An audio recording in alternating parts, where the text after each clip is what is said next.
Hello, amazing life groups. It's Mark here, and it's part 3 of Money on My Mind.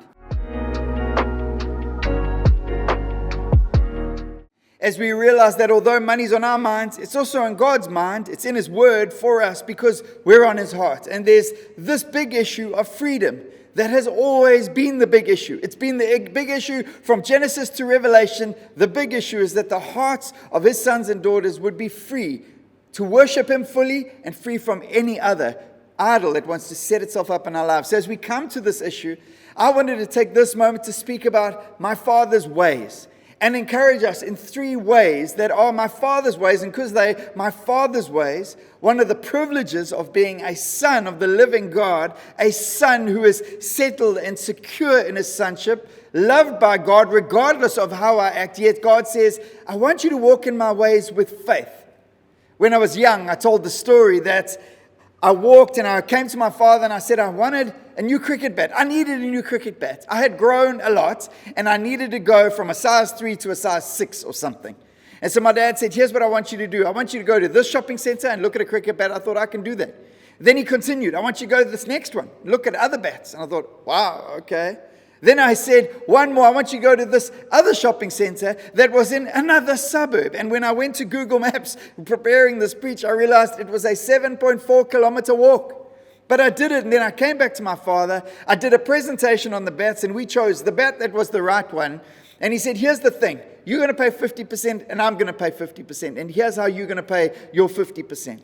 It wasn't because he 50% loved me. It wasn't because he 50% doesn't care about my cricket. It was because he 100% loved me, wanted to invest in my future and teach me something of stewardship. So my very first point about walking in the Father's ways is this area and this issue of stewardship. Stewardship that is a foundation of financial principles. This understanding that everything I have, my time, my talents, my treasures, every single thing I have was given to me by my Father and is called to be a praise offering to my Father. Whether it is my time for people, whether it is the talents, the giftings. Maybe some of you are really bright and A's came easy in school. Well, that's a talent, a gifting you've been given. You're called to steward that and maximize it for the glory of God. Yet when we come to Scripture, Jesus brings the Scripture in Matthew 25 about the parables of gold. He says the one guy gets given 5 to steward, another 2, another 1. The master goes away. And when he comes back, he says, hey, I want my gold back. And the guy with 5 comes back and he gives him another 5 on top of the 5. He says, great steward. The guy with 2 comes back and says, you gave me 2, I multiplied it to another 2. Here's 4. He goes, amazing. The guy with 1 says, I knew you were a hard master. So I dug a hole in the ground, I stashed it all, and you came back, I've dug it up, here's your 1. And he goes, you wicked, lazy servant. I'm going, gee, that's a bit harsh. No, Jesus re-emphasizing, he says, I'm going to take this 1 and give it to the one who had many. Why? Because they were faithful stewards. They maximized what I had given them. And yes, that involves every area of life, but I want to tell you, in the area of fighting mammon and multiplying and maximizing the money story in our lives to financial freedom, this issue of stewardship, looking after the small things, keeping an eye on the small things. It's not just about minimizing cost and making sure we do everything on the cheap. No, it's not just about money, but it is about maximizing all that God has given us. And I'd present to you in the area of finances, it's often more under stretch and more put under tension, and the true test comes when we are in scarcity or lack rather than abundance.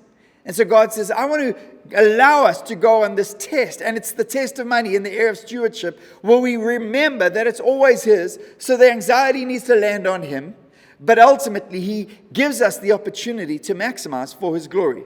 Secondly, one of my Father's ways is sowing. As God wanted to reap a harvest of a broken world, He gave His Son. He sowed the life of His Son in the form of the cross. He says, I'm calling my people to a people who will understand the principle of generous sowing for a future harvest. Remember this, harvest is not in your hands. The only thing you can control is sowing. And what you decide to sow in your time, your talents, and your treasures, your money. But God is the Lord of the harvest.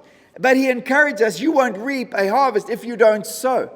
And yet there's this encouragement in Galatians 6 verse 7, do not be deceived. God will and cannot be mocked.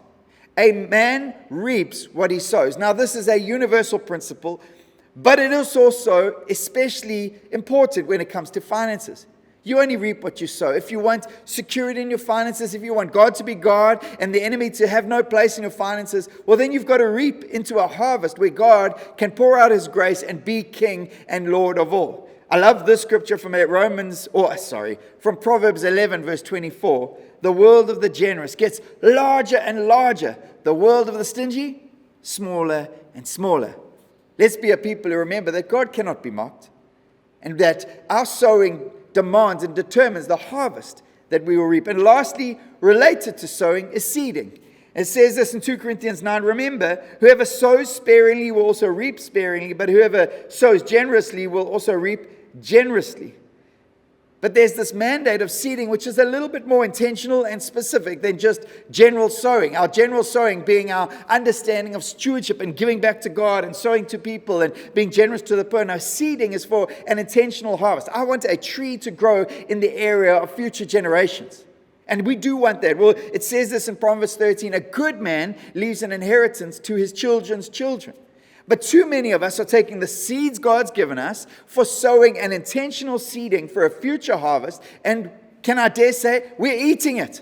We're eating the seed. We're layering it up with butter and we're eating the seed rather than saying, actually, we don't need that seed now. We're going to invest it maybe for a generation to come who their education, although mine wasn't paid for by an adult, a parent, we want to make a way for a future generation so they can thrive. That looks like saving. It looks like being wise. It looks like good stewardship. But it looks like a way of my Father who fought for the generations to come by giving his Son the perfect seed, the only seed that could secure their salvation and freedom. So when we come to the area of money, we've got to understand that statements like, I can afford it, I think we've got to put it back on the table. Maybe that's a conversation you need to have right now. Maybe you said, I can afford this car, but now you're so tempted to eat the tires on the car because you can't afford food because some banker or some credit loaning person said to you, you can afford it. I challenge you at this time as we navigate our Father's ways, whose call for us is freedom, whose call for us is reversing the captivity and restoring the fortunes, that his ways are the ways of stewardship, of sowing and of seeding. If that's my Father's ways, it's my turn, it's my time, it's my responsibility, and it's my privilege to walk in his ways. In the harvest, freedom, joy, life, abundance, and his grace in every part of my story. We love you. Keep trusting God. Take a hold of his word. Dive into his word and find freedom, life, and joy to participate in his kingdom that is different to the kingdoms of this world. And on the other side of that, the generations to come will tell the testimonies of what God did at this time. Have an amazing evening together.